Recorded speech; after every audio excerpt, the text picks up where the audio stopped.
Sometimes dreams don't die. They just wait, patiently, until you're strong enough to live them. This is the story of a man who served others for 20 long years before life finally served him something beautiful in return.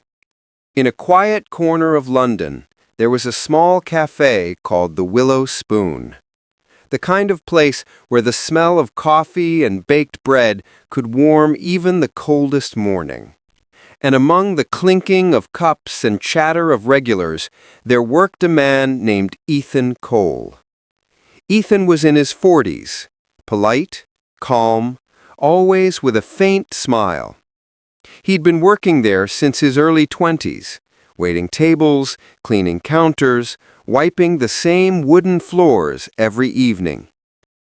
Most customers liked him. Some didn't even notice him.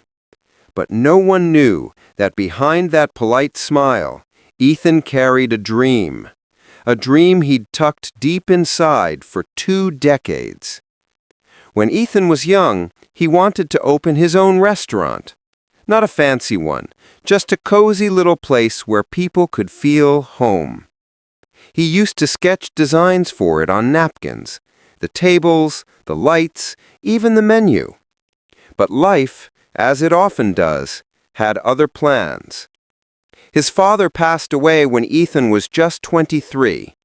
Bills piled up, his mother got sick, and college loans followed like shadows. So instead of owning a restaurant, he took the first job he could find, as a waiter. 1 year, he told himself, just until I save enough. But 1 year became 5. 5 became 10. And before he knew it, 20 years had passed. Every morning, Ethan arrived before sunrise. He'd polish the glasses, set the tables, and greet the same people day after day. Students rushing to class, old couples sharing breakfast, office workers tapping on laptops. Sometimes he'd pause near the window, watching people chase their dreams outside, artists, business owners, travelers, and he'd whisper to himself, maybe someday, maybe. He wasn't bitter, but deep down he feared that someday might never come. One rainy evening, near closing time, a woman walked in. She was in her 50s, elegant, wearing a navy coat soaked from the rain. "Are you still open?" she asked softly. Ethan smiled. For a good cup of coffee, always. He served her, and as she sipped, she noticed how neatly everything was arranged. The tiny flower on every table, the handwritten chalkboard menu, the calm music in the background. "You run this place beautifully," she said. Ethan laughed lightly. "I wish I could say that. I just work here." Then, almost without meaning to, he added, "I once dreamed of having my own cafe someday, but that was long ago." The woman smiled kindly. "Dreams don't expire, you know." Her words lingered in the air. Ethan nodded, but didn't reply. She left a generous tip and her business card before leaving. It read, Grace Miller, Miller Real Estate and Investments. Weeks passed. Ethan went back to his usual routine.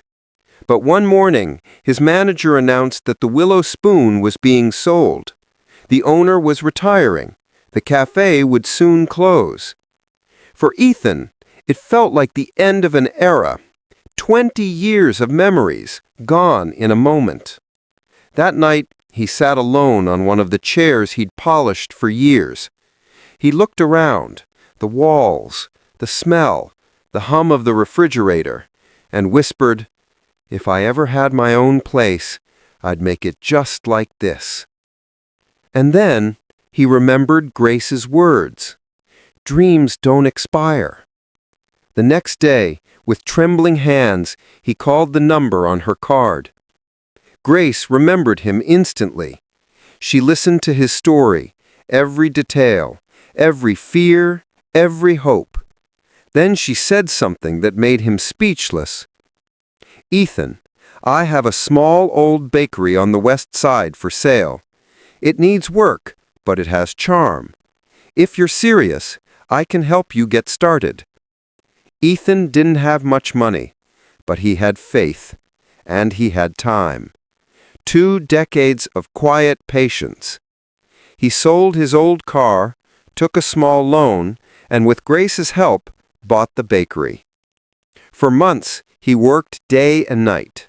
He sanded the counters, painted the walls, built tables from reclaimed wood. He named it the Dream Spoon. And on opening day, the same regulars from the Willow Spoon showed up. Teachers, old couples, office workers. They hugged him. They cried. They told him how proud they were. For the first time, Ethan wasn't just serving coffee. He was serving his dream. A few months after opening, a food blogger visited and posted about the cafe online. Within days, the Dream Spoon was flooded with new faces. People loved the cozy atmosphere, the warmth, and most of all, Ethan's story. One evening, Grace visited again. She looked around, smiling at the happy crowd. Ethan stood behind the counter, wearing the same humble smile, but his eyes, they shined differently now. Grace raised her cup and said, "20 years of waiting. Worth it, wasn't it?" Ethan nodded. Yes, every single day of it.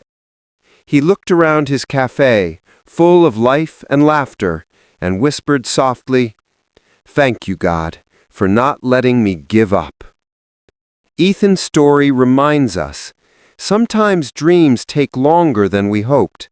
Sometimes they test our patience, our faith, our strength. But they don't disappear. They just wait for us to be ready.